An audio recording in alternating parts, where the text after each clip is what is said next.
how do you prioritize your marriage and put your marriage first when everything else in your life is demanding all of your attention? Your kids, your work, your home, whatever it is, we can be pulled in 1,000 different directions. And typically what happens is our marriage is what goes on the back burner. Because whether we realize it or not, we're thinking, my spouse will always be there, my husband will be there, my wife will be there later, I'll get to them later. I need to give all my attention to these other things first. I'm Kimberly Holmes. I am the CEO of Marriage Helper, and I'm here with my husband, Rob Hello. Holmes. And one of the things that we've realized over our years of marriage has been that importance of putting each other first. And we know the importance of this because we've not put each other first enough times and seen the hurt and destruction that it's caused to our marriage and to our relationship, that now we know the importance of putting it first. When we first got married and up until just a year ago, we were a military couple, and so we were separated a lot, whether he was in training or he was overseas, and we've been separated for up to a year at a time. And during that year, it wasn't necessarily us being apart that was hard. It was when we would come back together and we were so used to not putting each other first. Once we were coming back together, that it led to so much in our marriage, so many problems, so many fights, so much anger, things that were just terrible to have to go through. And so now we've really had to learn how to prioritize and put each other first, even when we don't feel like it. I agree. We would say that the number one thing to try and help you prioritize time together in your marriage is date night. So oftentimes one of the problems Kimberly and I run into is that we try and come up and plan the perfect date night. But the reality is that not every date night has to be that perfect, rose petals on the bed, candlelit dinner, riverside view type date night. Now, while it is nice to have those at least once a year on your anniversary, if you remember it.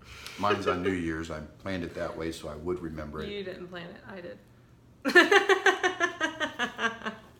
That's a technicality, but often in pursuit of perfection, Kimberly and I will pass up a good date night opportunity. An example is that we're trying to think of something new, fun, and exciting, and there's nothing wrong with that. But at the end of an evening of trying to plan the perfect date night, when we come up short and we can't really think of anything to do, the simple dinner and a movie seems very boring at that point. And so we don't have date night at all. And then we go to our phones and we start scrolling on social media, and we don't really spend any time together. We would have been better off just going and grabbing a simple bite to eat and going and seeing a movie, even if it was just a mediocre movie. So that would probably be the number one thing. What's number two? Well, just more on that. Some people might be thinking like date night, that's so cliche. But just like Rob was saying, it could be at your home. I mean, it's really just you're taking time and you're setting it aside on your schedule, and you're saying, I'm going to put my phone down, I'm going to turn the TV off, we're going to go behind closed doors, and we're just going to spend time together. And that's what we're going to prioritize for one evening a week at least. In the midst of our busy schedules, we're going to say no to everything else, and we're going to say yes to each other. And that leads into our second point, which was the second thing that we have found to be important in how to prioritize our time together and putting our marriage first, is prioritizing our conversations with each other. Just in making and talking about what we're going to talk about on this video, one of our team members here at Marriage Helper was saying, talk about how you leave work at work and you don't talk about it when you get home.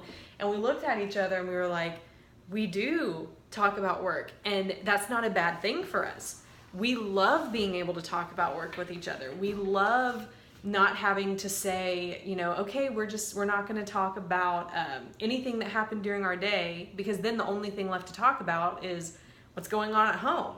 And that can lead to us spending too much time dwelling on what's going on in our marriage, and we can become nitpicky with each other, like, well, you're not doing this right, so let's just talk about that this evening. And instead, we just want to talk about fun things. What happened in my day, what crazy things happened at work for him, for me. We love being able to do that. And if you love your work, that's going to be something you naturally want to talk about. And that's okay. Mm-hmm. If you love what you do, talk about it. If you hate what you do, or if it stresses you out, then don't talk about it. There's no rule whether or not you should or shouldn't talk about work, at least no written in stone rule. It's really up to you. You decide, should I or should I not talk about work? Yeah. If it calms you, relaxes you, makes you excited because you love it, then talk about it. If it stresses you out, your boss is a boss and you don't like it, well, then don't talk about it. Yeah. Which goes also into the third thing that we want to talk about, which is prioritizing each other's interests. So Rob and I both have an interest in business. We both have an interest in, he does financial services. I love numbers. I love talking about those things with him. He's interested in business, so he loves talking about those things with me. So it's natural for us. We work well in that space together. But there are things that, I'm going to be honest with you, there's things he likes doing or likes talking about that I would rather hit my head against cement and not listen to it. But what happened over just our first years of marriage was we started to drift apart because he would not have anyone to talk with those things about. And so he would just go off and do them and do his thing, and I would go off and do my thing, and it would take us further apart. So one of the things that I can only speak for myself, one of the things that I have done over the past year is I've really made it a priority I'm going to learn things that he's interested in so that we have a similar interest. I'm going to do things that he likes to go do, even if I don't want to do them at all, because I want us to have that time together, and I want to show him that I'm that interested in him, not necessarily what he likes doing, but I just go back to when we were dating, and it's like anything he wanted to have done when we were dating, I would have done because I wanted to learn more about him. I wanted to know more about him. I wanted to make a good impression on him. And that shouldn't stop just because we've been married for dozens of years. We haven't been married for dozens of years, but for several years, it should keep going. The ladies are probably wondering, well, we see what she's done for him. What has he done for her? And I'll just say I've taken dance lessons. He loved them.